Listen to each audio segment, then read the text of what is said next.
중국의 진나라 때의 일입니다. 어떤 한 사람이 배를 타고 가려고 하는데 그 사람의 종이 한 사람이 숲에 들어갔다가 배를 타러 나오는 길에 너무 이쁜 아기 원숭이를 보고 그 아기 원숭이를 잡아서 배에 탔습니다.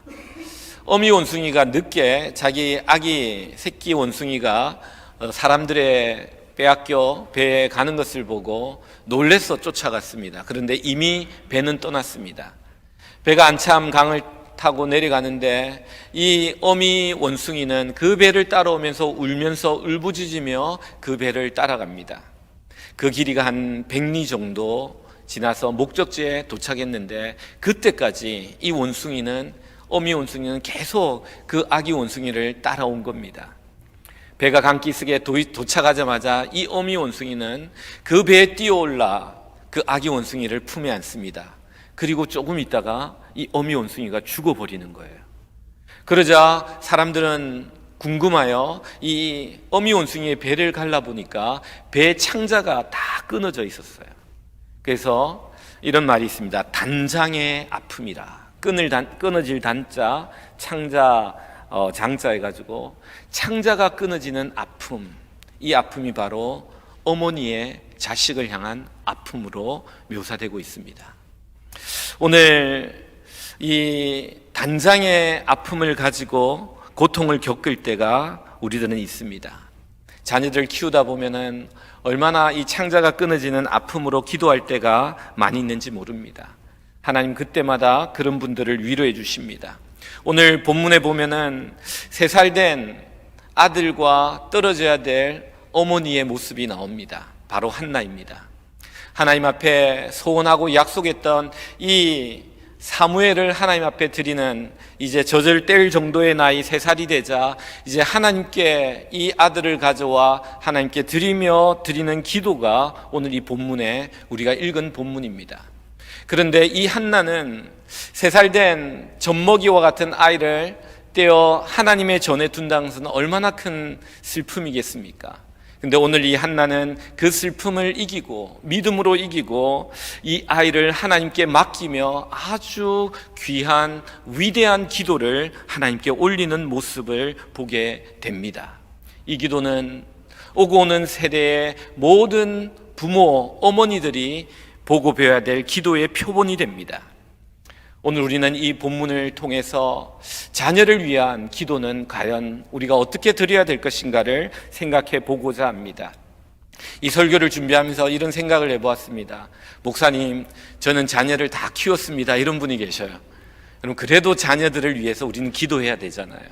또 어떤 분은 이렇게 말씀하시는 분이 계실 거예요. 목사님, 저는 자녀가 아직 없는데요. 이런 분도 계실 거예요. 그런 분은 미리 듣고 배워놓으면요 더 좋은 부모가 될 수 있습니다. 또 자녀가 안 계신 분은요 또 영적으로 하나님께서 우리에게 허락한 영적인 자녀들을 바라보면서 하나님이 주시는 메시지가 있습니다. 오늘 우리는 이 자녀를 위해 드리는 이 부모의 기도를 보면서 우리에게 주시는 하나님의 은혜를 생각해 보고자 합니다.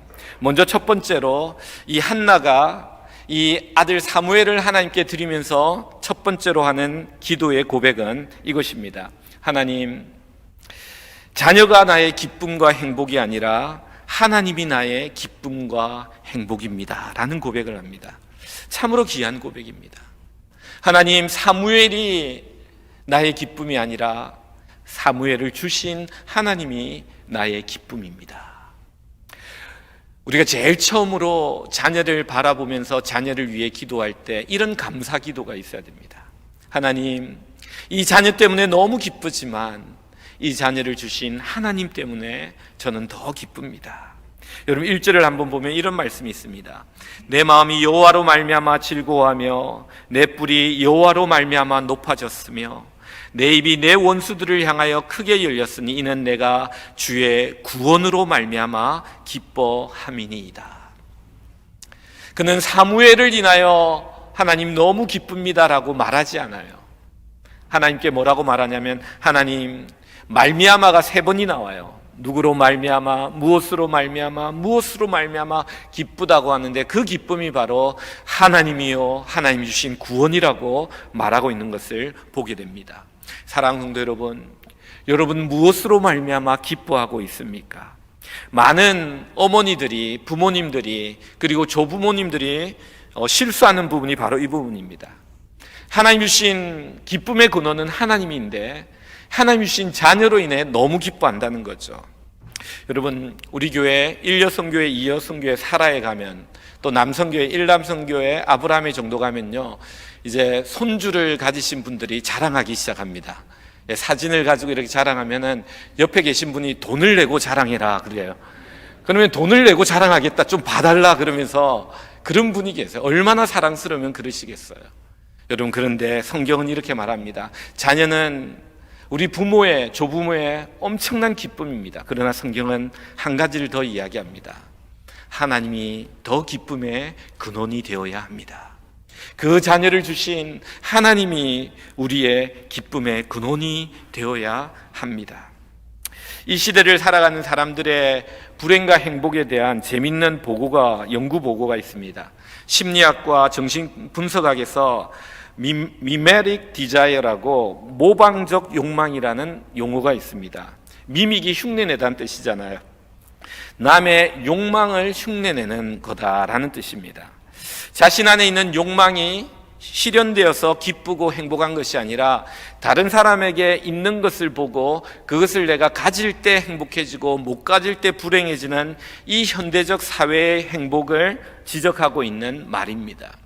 여러분, 아이들을 보면 쉽게 알 수 있습니다. 여러분, 아이들 보면요, 장난감 가지고 너무 재밌게 놀다가 어떤 친구 하나가 다른 장난감 가지고 놀러 들어오면요, 그때부터 그 아이는 불행해집니다.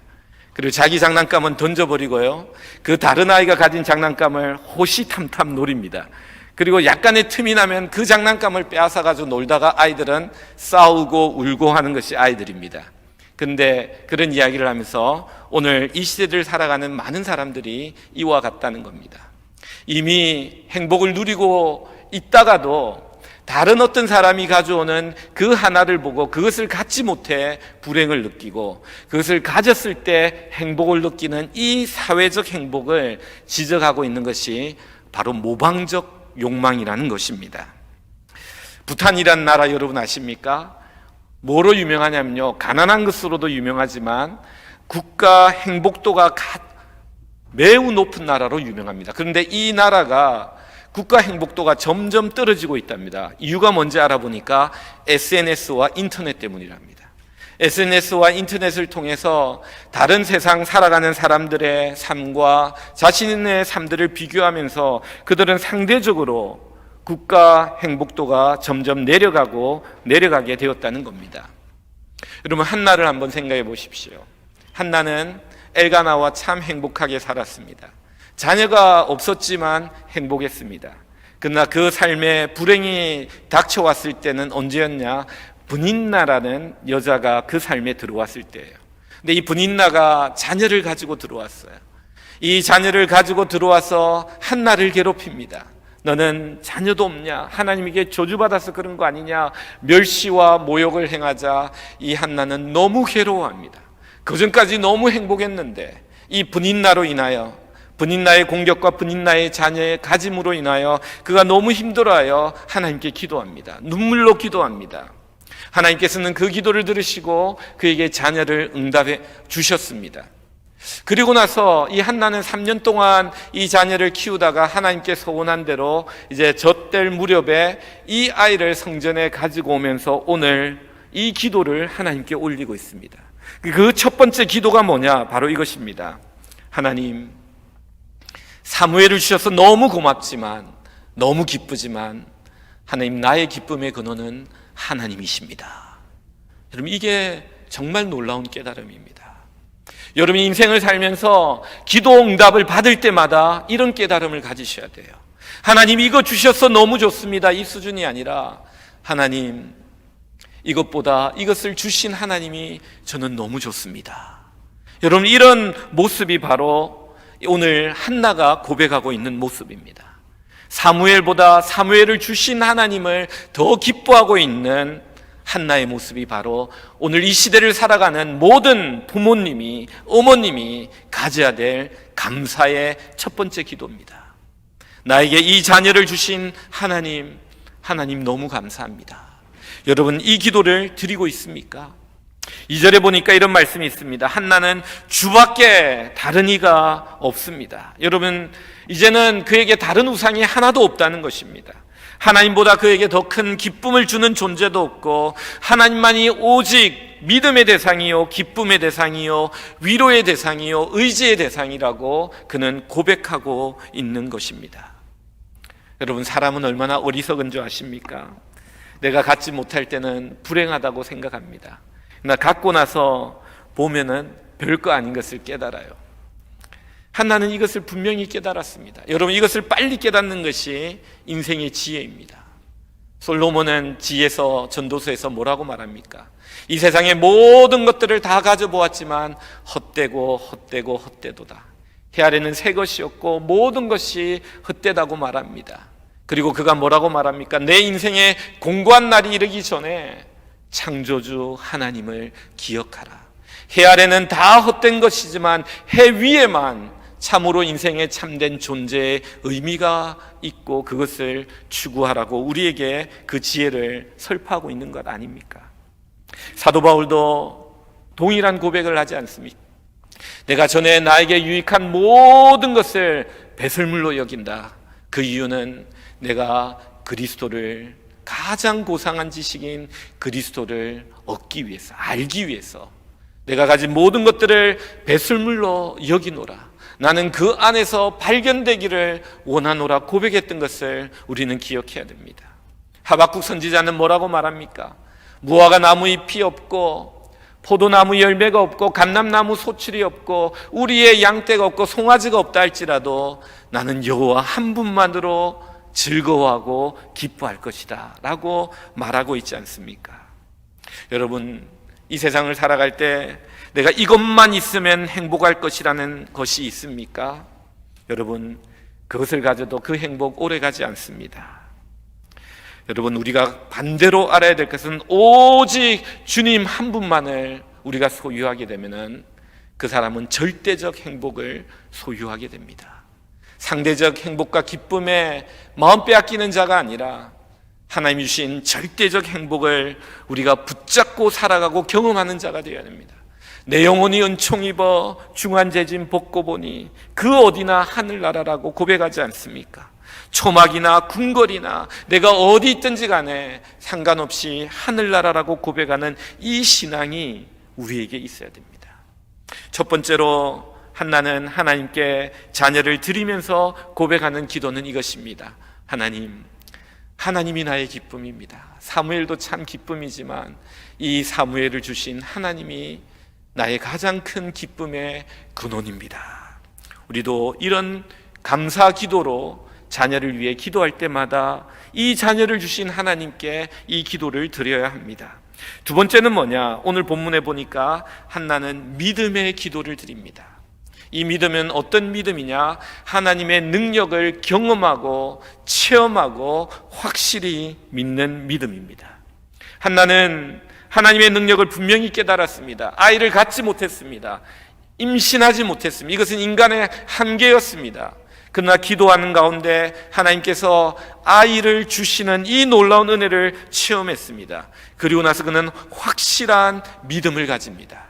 그리고 그 믿음으로 자녀를 하나님께 드리며 이 하나님을 이 믿음의 선포와 함께 하나님께 드리며 이 아이의 인생을 내가 경험한 이 하나님께서 동일하게 인도하시고 역사해 주실 것을 고백하고 있는 장면을 봅니다.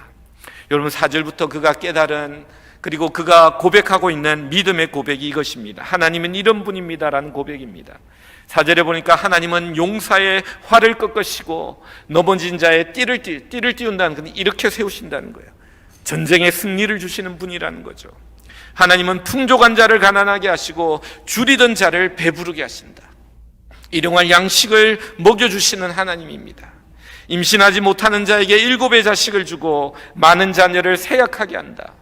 자녀와 자녀의 생산과 가정과 가문을 허락하시는 분이 하나님이라고 말합니다. 죽이기도 살리기도 하신다. 우리의 생명을 주장하시는 분입니다. 스올에 내려가게 하시고 거기서 올리기도 하신다. 우리의 죽음 이후까지도 주장하시는 분입니다. 가난하게 하시고 부하게 하시고 우리의 일용할 양식일 뿐만 아니라 우리의 삶의 풍성함과 빈궁함을 결정하시는 분이라고 말합니다. 낮추기도 하시고 높이기도 하신다. 우리의 명예를 높이기도 하시고 낮추는 분이 바로 하나님이라는 고백입니다. 여러분, 그가 이런 고백을 하면서 자녀를 하나님 앞에 바치는 이유는 내가 만난 이 하나님이 동일하게 이 자녀 가운데 이 역사를 이루기를 간절히 간구하고 있는 기도입니다. 내가 만난 하나님, 내가 경험한 하나님, 나에게 역사하신 하나님, 이런 하나님께서 이 아이의 삶 속에도 동일하게 역사하셔서 이 역사를 이루어 달라는 간절한 믿음의 기도인 것입니다. 어떤 한 여자 집사님이 계셨어요. 여자 집사님이 신앙생활을 열심히 하셨는데 자녀 문제로 굉장히 힘들어했어요. 자녀가 한 번씩 전화 올 때마다 가슴이 털컥 내려앉아요. 단장의 아픔이란 게 아이가 힘들다고 할 때마다 엄마는 가슴이 창자가 끊어지는 것 같은 아픔을 느낍니다. 이 부분을 놓고 하나님께 나가 기도하는데, 새벽마다 기도하는데, 남편도 믿음을 가진 남편이라 남편과 이야기하면서 여보, 우리 아이를 위해서 이렇게 기도합시다 라고 했을 때 그래 기도하자고 말을 했는데, 아내가 새벽 기도 와서 보니까 기도하고 가보면 남편은 잘 기도하지 않는 것 같아요. 그래서 한 번은 기도하는데 굉장히 불만이 쌓이더래요. 나는 이렇게 열심히 기도하는데 같이 놔놓고 왜 자기는 기도하지 않지, 이러면서 불만이 막 쌓여가는 거예요. 남편에게 가가지고 이렇게 이야기합니다. 여보, 나는 우리 애를 위해 기도하는데 왜 당신은 기도를 좀 안 하는 거 같냐고. 그러니까 남편이 하는 말이 이겁니다. 너가 안 보지만 나는 기도하고 있다, 이런 거예요. 그 말을 듣고 바가지를 계속 긁을 수 없어서 알았어, 좀 열심히 보는 데서도 기도하세요, 이러고 갔어요. 새벽 기도 가서 기도를 하는데 하나님께서 이런 마음을 어느 날 자기의 가슴에 던져주더래요. 뭐냐면 간절히 기도하는데 하나님이 이렇게 말씀을 던져주더래요. 너 하나만의 진실한 믿음의 기도면 충분하다. 여러분, 너 하나만의 진실한 믿음의 기도면 충분하다. 기도를 하는데 이 마음을 던져주더래요. 하나님 무슨 말씀입니까? 두세 사람이 내 이름으로 모인 곳에 하나님께서 그들 중에 함께 하신다고 했는데 2명이 기도하면 훨씬 낫죠. 왜 저 하나만의 기도만 요구하십니까? 우리 남편도 기도해야죠 라고 하는데 하나님이 이렇게 또 말씀하시는 거예요. 아니다.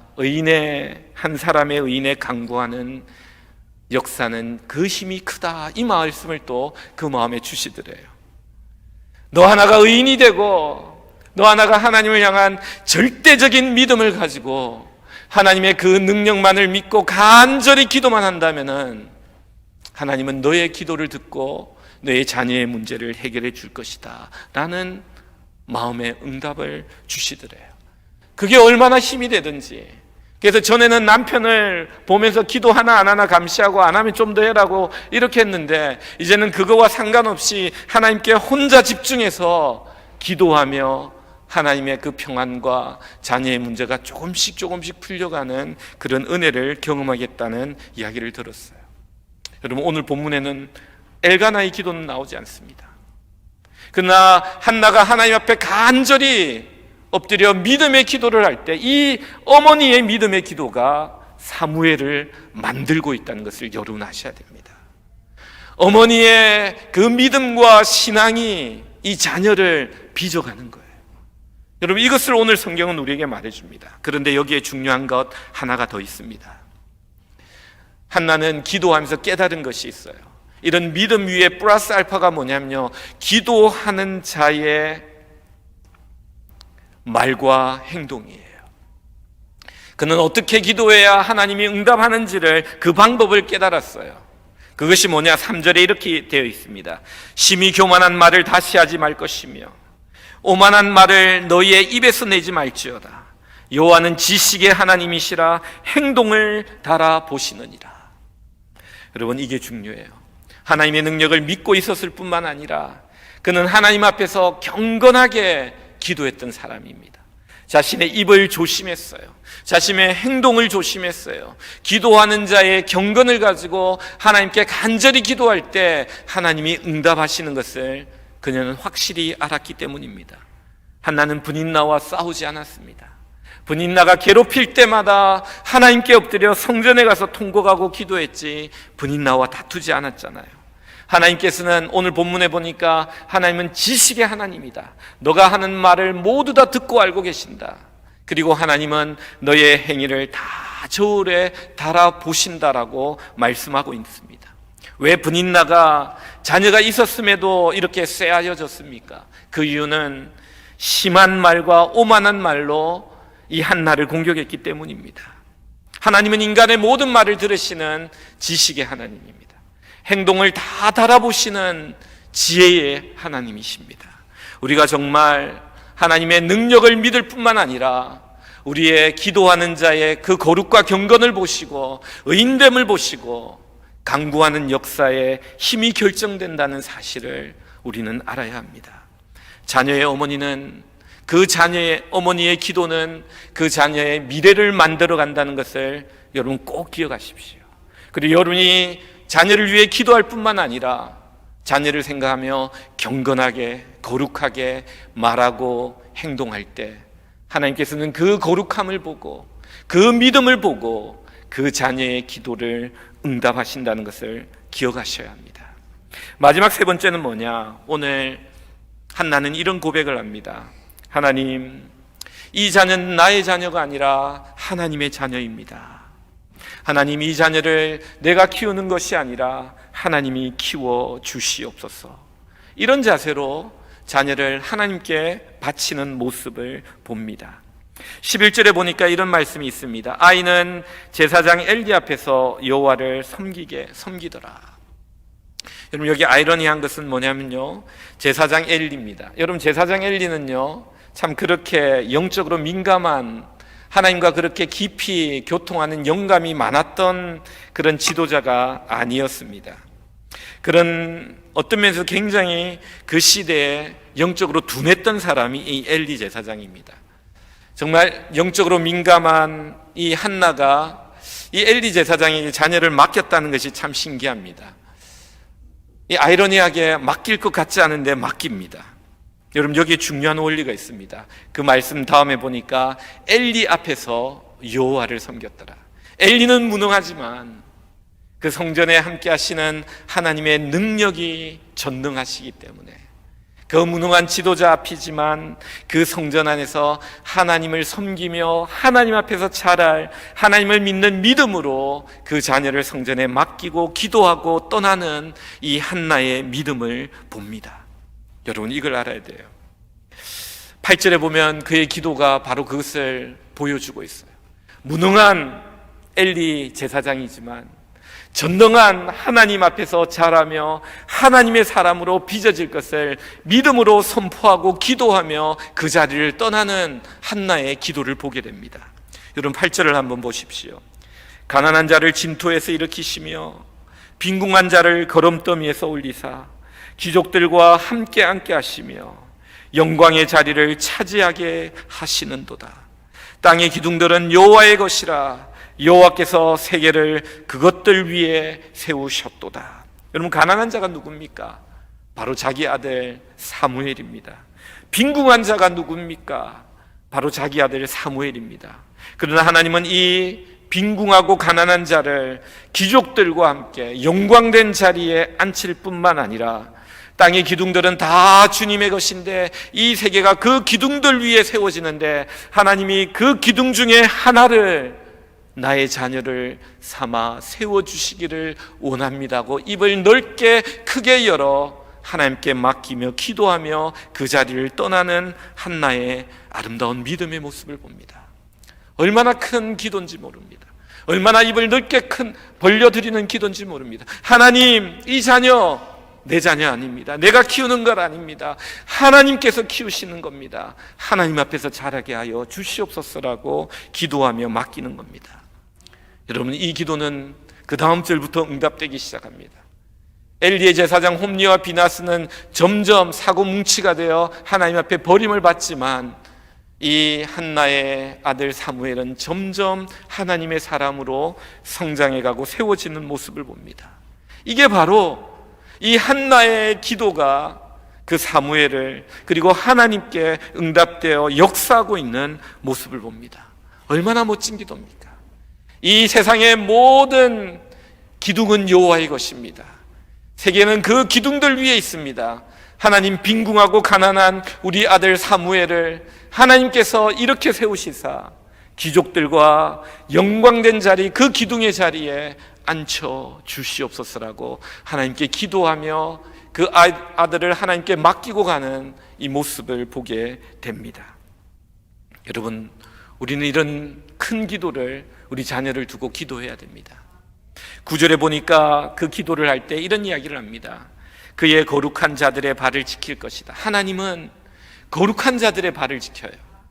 그러기 위해서는 우리의 자녀가 성전에서 거룩한 발이 되어야 돼요. 여러분, 자녀를 제일 잘 양육하는 방법은요, 내가 양육하는 거 아니에요. 하나님의 말씀과 훈계로 양육되게 해야 돼요. 여러분, 자녀들이 교회를 사랑하고 하나님의 말씀을 사랑하고 하나님의 전에서 자랄 수 있도록 가능한 영적인 기회를 많이 제공해 줘야 돼요. 어떤 학원을 보내는 것도 중요하지만, 좋은 튜러링을 시키는 것도 중요하지만, 정말 자녀들이 영적으로 큰 충만한 은혜를 받는 리트릿이나 교회 프로그램이나 은혜를 받도록 항상 그 은혜에 노출시켜서 그들의 발이 거룩한 발이 되게 해야 됩니다. 하나님이 그렇게 그 자녀들이 거룩한 발이 될 때 하나님은 그들을 힘으로 이길 사람이 없게 만드신다고 합니다. 10절에 보면 대적들을 산산이 깨어질 것이고 우레로 그들을 칠 것이라고 말합니다. 그리고 마침내 자기의 기름 부음을 받은 자의 뿔을 높이 들 것이다라고 말하고 있는 아름다운 모습입니다. 아들과 헤어지는 것이 슬픔이지만 그 아들을 하나님의 것으로 알고 하나님께 맡기며 기도하며 담대하게 큰 입을 벌려 기도하는 이 한나의 기도는 너무나도 아름다운 기도요, 우리 모든 부모가 배워야 될 기도인 것입니다. 저는 이 말씀을 준비하면서 어떤 스토리와 찬양이 하나가 생각이 났어요. 여러분, 모세 기억하십니까? 모세가 태어난 지 아들로 태어날 때 그 당시에는 남자들은 강에 던져 죽일 수밖에 없는데 그 아들이 너무 아름다워 숨겨서 키우다가 더 이상 키울 수 없어 이 모세의 어머니 요게벳이 아들을 갈대 상자에 담아 강으로 떠내려 보는 이야기 여러분 아시죠? 그 이야기를 노래로 담은 찬양이 우리에게 많이 소개되었고 많이 불려졌습니다. 요게벳의 노래인데요, 그 가사가 너무 감동적이에요. 작은 갈대 상자 물이 새지 않도록 역청과 나무 진을 치라네. 어떤 마음이었을까 그녀의 두 눈에 눈물이 흐르고 흘러. 동그란 눈으로 엄마를 보고 있는 아이와 입을 맞추고 상자를 덮고 강가에 띄우며 간절히 기도했겠지. 얼마나 기도했겠습니까? 정처 없이 강물에 흔들흔들 흘러내려가는 그 상자를 보며 눈을 감아도 보이는 아이의 눈을 맞추며 주저앉아 눈물을 흘렸겠지. 그 다음 가사가 참 와닿아요. 이 요게벳이 이 모세를 떠나보내며 불렀을 그 가사가 뭐라고 되어 있냐면 이렇게 되어 있습니다. 눈물을 흘리며 기도했었던 내용이 이거라는 거죠. 너의 삶의 참 주인, 너의 참 부모이신 하나님, 그 손에 너의 삶을 맡긴다. 너의 삶의 참 주인, 너를 이끄시는 주 하나님, 그 손에 너의 삶을 드린다. 그가 너를 구원하시리, 그가 널 이끄시리라, 그가 널 사용하시리라, 그가 너를 인도하시리라. 얼마나 아름다운 믿음의 기도입니까? 저는 이 찬양을 들으면서 우리가 우리 자녀들을 키울 때 이런 자세로 키워야 되는데, 마지막 부분에 보면요, 다시 너의 삶의 참주인이 나오고 나서 이런 것으로 끝이 나요. 이런 글로. 어떤 마음이었을까 그녀의 두 눈에 눈물이 흐르고 흘러. 단장의 아픔과 같이 부모의 마음에 눈물이 흐를 수밖에 없는 상황이지만 그 상황 가운데 이 모든 것들을, 그 삶을 참주이신 하나님께 맡기고 하나님이 인도하시고 하나님이 구원하시고 하나님이 이끄시고 하나님이 사용하실 것이라는 이 귀한 믿음의 고백으로 자녀들을 하나님 앞에 드리는, 이것이 바로 한나가 드렸던 기도요, 이 시대를 살아가는 모든 성도들의 어머니와 부모님들이 드려야 될 기도라는 것입니다. 사랑하는 성도 여러분, 오늘 우리의 자녀를 위해 우리는 어떤 기도를 드리고 있습니까? 여러분, 나의 기도가 있어야 돼. 이것은 한나의 기도예요. 이 한나의 기도가 나의 기도가 되어야 됩니다. 이것을 가지고 우리가 하나님을 향해 기도해 나갈 때 하나님은 우리 자녀들을 만지시고 사용하실 것입니다. 말씀을 맺습니다. 크로스비라는 한 여사가 있었습니다. 그녀는 태어난 지 얼마 안 돼요. 눈에 병이 생겼는데 의사가 치료를 잘못해요. 일평생 시각장애인으로 살아갈 수밖에 없는 그런 기구한 운명이 됩니다. 95세 때까지 살면서 그는 한 번도 세상의 밝은 빛을 보지 못합니다. 그러나 그는 영으로 하나님을 바라보며 얼마나 아름다운 찬송의 시를 많이 지었는지 모릅니다. 이 크로스비 여사가 54세 때의 일입니다. 54세 때 찬양의 곡들을 좀 많이 적고 있을 때 어느 정도 많이 유명해졌어요. 많은 사람들이 그의 찬송을 좋아해주고 그를 좋아해주는 팬들도 생겨났습니다. 하루는 이 크로스비 여사가 아침에 기도하는데 필요한 돈이 좀 있었어요. 하나님, 이 금액이 필요한데 제가 지금 없네요. 하나님 어떻게 할까요? 하면서 기도하고 아침에 경건의 시간을 마치고 있는데 오전에 어떤 한 사람이 벨을 띵동 하고 누르는 거예요. 그 누르는 것을, 이 벨 소리를 듣고 나가보니까 자기 팬이라고 와서 이야기를 나누는 거예요. 이야기를 다 나누고 가는데 갈 때 자기에게 필요했던 그 금액의 돈을 정확하게 그 사람을 통해서 받게 되는 거예요. 그때 그 사람이 가고 나서 그가 조용히 기도하는데, 하나님 앞에 기도하는데 하나님이 영감을 줘요. 그리고 새로운 찬송의 시를 쓰게 합니다. 그게 뭐냐? 이 찬송입니다. 나의 갈 길 다 가도록 예수 인도하시니 내 주 안에 있는 긍휼 어찌 의심하리요. 믿음으로 사는 자는 하늘 위로 받겠네. 무슨 일을 만나든지 만사 형통하리라. 마지막 3절에 보면 이런 찬양이 있어요. 나의 갈 길 다 가도록 예수 인도하시니 그의 사랑 어찌 큰지 말로 할 수 없도다. 성령 감화 받은 영혼 하늘나라 갈 때에 영영 부를 나의 찬송 예수 인도하셨네. 저희 가다가 와다. 영영 부를 나의 찬송 예수 인도하셨네. 여러분, 우리가 영영 부를 나의 찬송이 있어요. My story, my 찬양이, 나의 찬양이 있어야 돼요. 여러분, 이 찬양을 가지고 살아갈 때 우리는 하나님 앞에서 아름다운 인생, 믿음의 인생을 살아갈 뿐만 아니라 우리 자녀들도 우리와 같이 하나님 앞에서 자신의 찬송을 가지며 만사 형통하는, 하나님을 만나며 위로받으며 사는 인생이 될 것입니다. 오늘 이 한나의 기도에 여러분의 마음속에 깊이 간직하시고 그녀와 같이 함께 같이 기도드림으로 말미암아 그 은혜의 놀라운 축복을 누리는 귀한 주님의 백성들 되시기를 주님의 이름으로 축원드립니다.